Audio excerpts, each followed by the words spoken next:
ka ng gunting. Yun guys, dami-dami na tilapia Ito, may guys. gunting dito. Ito ganito kalalaki tilapia sa Taiwan guys. Yan. May vlogger pa isa. Oh, may vlogger na naman dumating. Kanina sabi ng vlogger ko. Ayun, guys.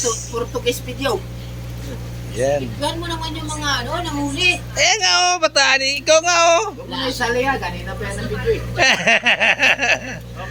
Ayan guys. Ha? Tayo muna, siguro dito. Ayaw mo na maglinis mo. Makikita man. Yung kurinti natin, yung kurinti sa nakaamot sa karinti natin, yung matanda. Baka magalit ka muna. Wala, hindi yan. Yung matanda na tagalinis. Sa kanya yan.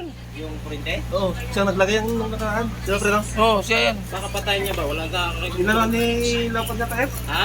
Tinawakan niya tayo ni Lopan. Ako gulo ka. Ginamit lang? Oo. Eh, para yung siya ng ano, battery. Okay guys. Guys, Portuguese video. Wow, sarap po. Pangiyaw. Ah, grabing laki.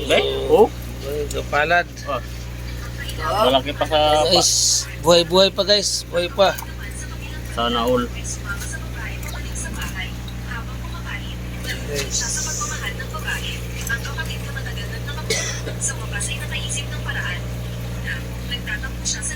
Ayun pa kirulan.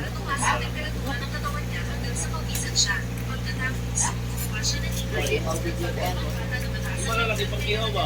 Oo. Kaya agad siyang tumawag ng pulis. Nag-arrange siya ng sasakyan papuntang ospital. Pagdating sa ospital, sinabi ng bata sa nurse